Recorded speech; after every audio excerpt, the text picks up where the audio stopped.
Hey there again, YouTube. This is Jofusness here, and after many requests of seeing the 2013 fireworks stash, I decided to make this video instead.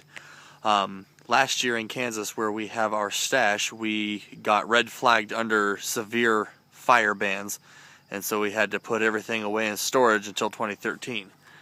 So as far as our fireworks stash goes, it's the same as our 2012 video. However, this year, now that things are not nearly as dry, the town that we do our show for is allowing me to sell. So instead of a fireworks stash video this year, I will show you my brand new store that I just opened for this season. Now, before people start asking about laws and this and that, keep in mind that Kansas state law allows people to sell out of their garage. So that is exactly what I'm doing. My uncle owns a house here, and he is allowing me to sell out of the garage. So I've got the house all decorated. I apologize for it being dark. It's about 11:30 at night here, the night before my grand opening. So I will give you guys a tour of the new store.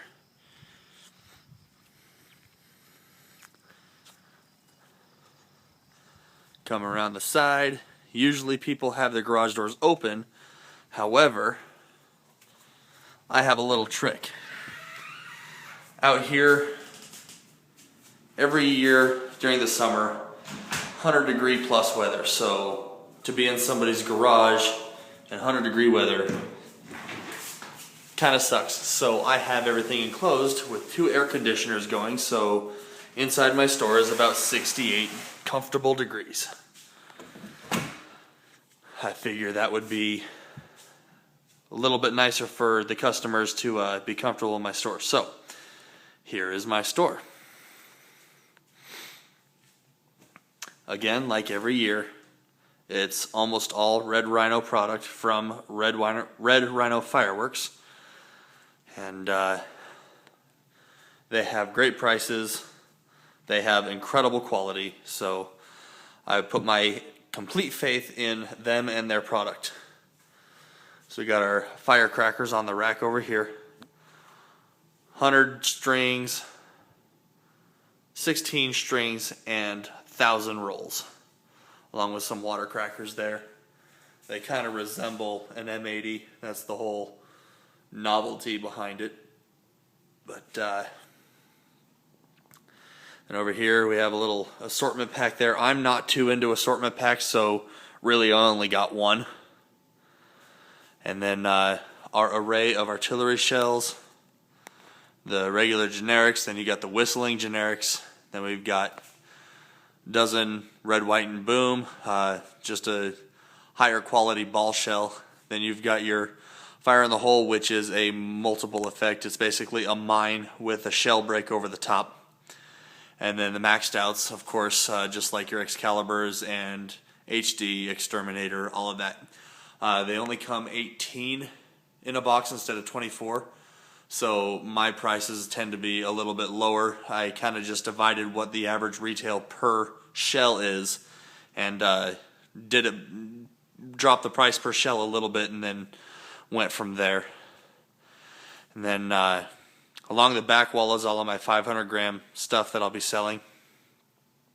A little bit of everything. And then what I'm trying to promote this year is the full-blown line. They are unbelievably good. Basically, as far as a consumer shell goes, as far as a consumer cake goes, these are the best you can get. And there is a lot of rave about this full-blown line that everybody is agreeing that it is the best you can get in 1.4G. So I'm really going to try to push that product this year. On my center table is all my 200-gram items. About a dozen different items of different sorts. You got of course, your cheaper 100-shot little magical barrages, but then you've got your 200-gram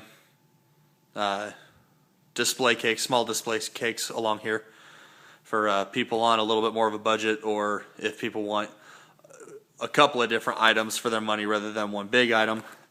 Then of course your really cheap color pearls. And you've got your number 400s single shot. These I'm not really planning on selling a whole lot of, simply because for a single shot they're at my cost they're already so expensive. I really don't expect a lot of people to go for these, but I bought them because for what it is they are pretty nice. And what I don't sell, of course, I can always just light afterward for my own entertainment. It just gave me an excuse to get something for myself. A couple more 200-gram cakes along the side. Pyro graffiti. This one, it's one of my smaller 200-gram cakes, but it is one of my heavier ones actually, and from past experience, they are nice. Widow's Kiss, that's new this year, not too bad. Hyper 2, I'm sure anybody's seen the 200-gram 90-plus shot little fan zipper pearl things, but they're kind of nice. So that's one of the ones that we do in our show every year, so I figured I'd try to sell it. And then, of course, even though they're not going to be nearly as popular, I've got my fountains just for ground effect for some people. This here, there are other brands that have these as well. The Red Rhino brand is Junebug. Basically, it's like a crackle ball, only it lasts for 2 minutes, and everything in it gets consumed, so you don't have any leftovers. It all gets completely burned up in the end. And those are kind of fun. Relatively affordable. I have them about $1 a piece at retail. And like I said, it's a crackle ball that lasts for 2 solid minutes. So it's kind of cool.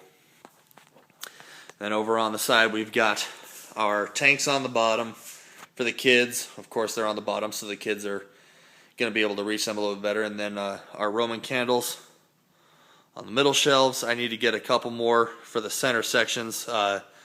I've got another supplier that I'm waiting on getting more stuff from. Obviously, our regular crackle balls. Those are kind of fun if you have a wrist rocket or a slingshot.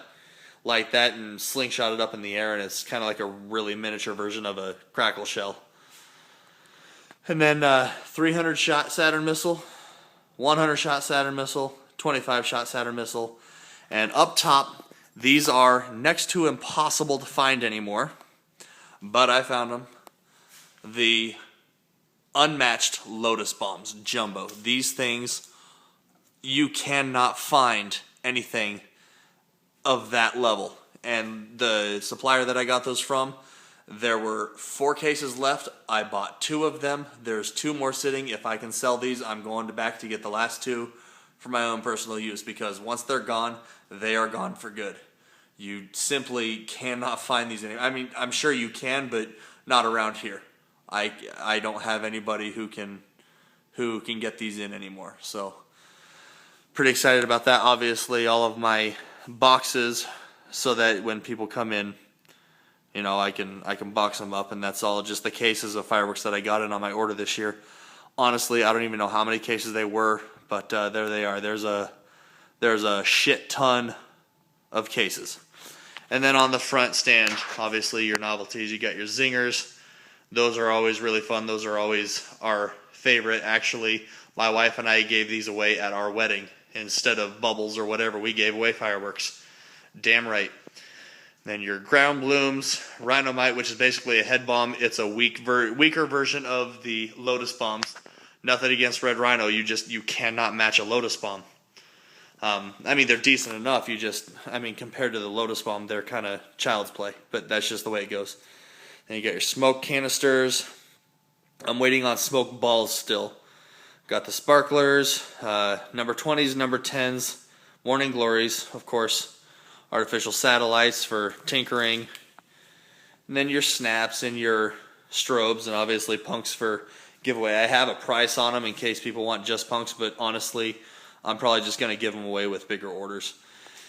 Then over here, our big assortment. Like I said, I'm not really into assortments, so I'm not even selling this. Basically, this is people who come in, they can enter in a drawing, and you know, if I have customers come in who are buying stuff, then they can enter in the drawing, and on the 3rd of July, I'll draw in, and somebody will win that. no cost. So that's pretty much my store right there. First time I've ever opened a store, so I mean, this is definitely trial and error.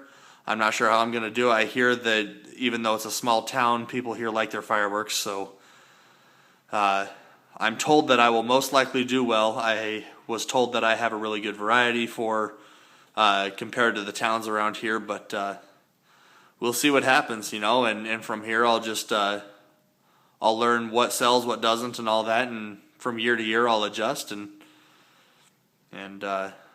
see what happens. Comment, let me know what you guys think. I feel like I've done a few different things around here that not a whole lot of people would think of, like the air-conditioned environment and giving away bottles of ice-cold water and stuff like that, so that when people, especially farmers, because this is a farming community, when they come in out of the fields and, you know, it's 110 degrees outside, it gives them a place to cool down and rehydrate and, you know, get comfortable. So let me know what you all think. Appreciate the comments, constructive and complimentary. Thanks a lot, and when we get everything set up for our show at the end of the season, I'll make a video of the setup and all that for everybody to take a look at. We'll see you guys soon. Thank you.